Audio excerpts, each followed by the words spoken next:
Week 19 of Lent. Thought it would be cool to film outside today. So many good things, but what I want to focus on for today's video is this idea of spiritual kinship. My video was interrupted because this super cool cross from my dad is a gift. It was very nice. You can put it on any chain, and I think it's an opal in the center. How cool. He went on a trip to visit my grandma, and so that was very thoughtful.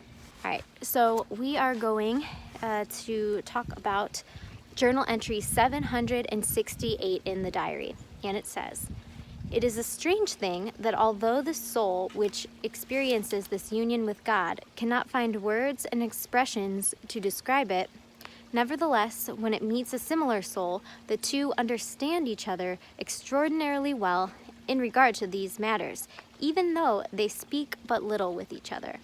A soul united with God in this way easily recognizes a similar soul, even if the latter has not revealed its interior life to it, but merely speaks in an ordinary way. It is kind of a spiritual kinship. Souls united with God in this way are fewer than we think." This is an excellent reminder for me of the beauty and joy of having faith-filled friends.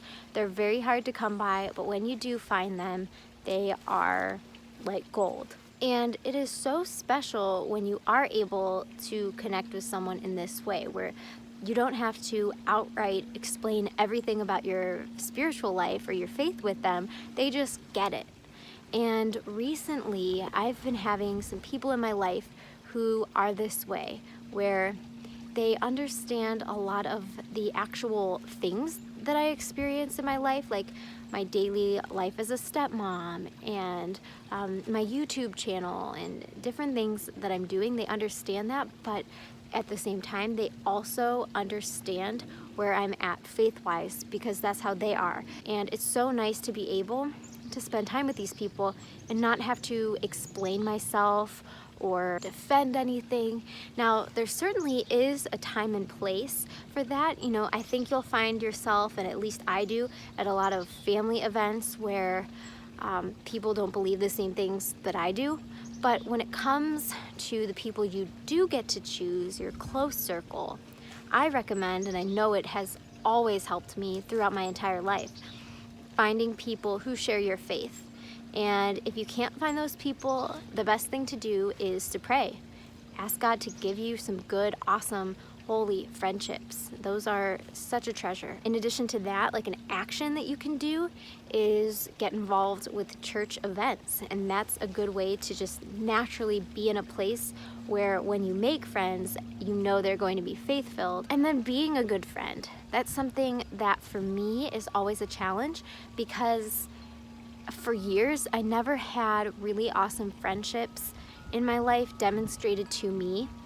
And so I a lot of times don't even know how to really be a good friend.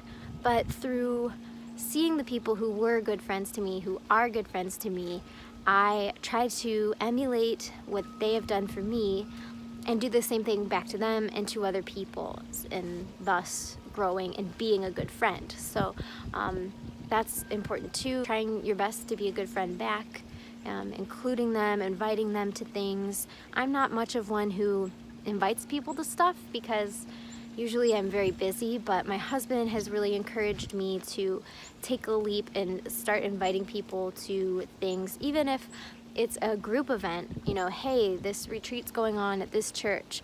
Do you want to meet up with me there? And sometimes they're busy, sometimes they can't come, but at least including the people that you love and care about that are your friends can be a very fruitful thing and happy thing for them and for you. So when you're filming it with your mom and she is filming you out the window while you're filming.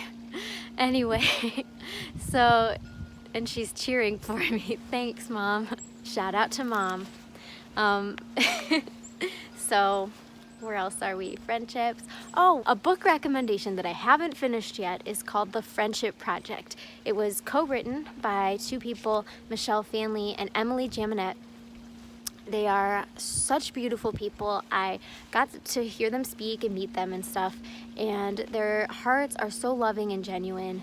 So I would definitely recommend checking that book out. They have 2 others, one called Divine Mercy for Moms, and then another one that's coming out in October that I'm super excited about. And it is called Our Friend Faustina, and basically they have taken, I think it's 11 different people who have some sort of connection with the Diary of St. Faustina or St. Faustina, and gathered up their stories of how the Divine Mercy message has impacted their life, and then they share those with everybody. So that's coming out in October. I'll probably do a review of that at some point, because I don't know, it's just so cool, especially now that we've been reading the Divine Mercy book. All of a sudden I'm like on this Divine Mercy kick, because I mean, I think that's so cool that St. Faustina's message, she was around in the 30s, and now I'm talking about it, some random person from 2019 sharing on the internet virtually with all of you. It's just amazing how that message can spread. I mean, how impactful and amazing is that? Like, one person's spiritual life, her openness to what God was calling her to and to do, just transformed generations. And that is such an amazing thing, and good to remember too for all of us, just the impact of our lives. If our hearts are open to God's call, what He has planned for us, the things that He wants us to do in our lives, it can really be transformative even after surpassing our lifetime. So that's pretty awesome if you think about it. That is all for today's reflection and reading. Hopefully you enjoyed this. Subscribe if you are not a subscriber already, and I will see you next time. Bye.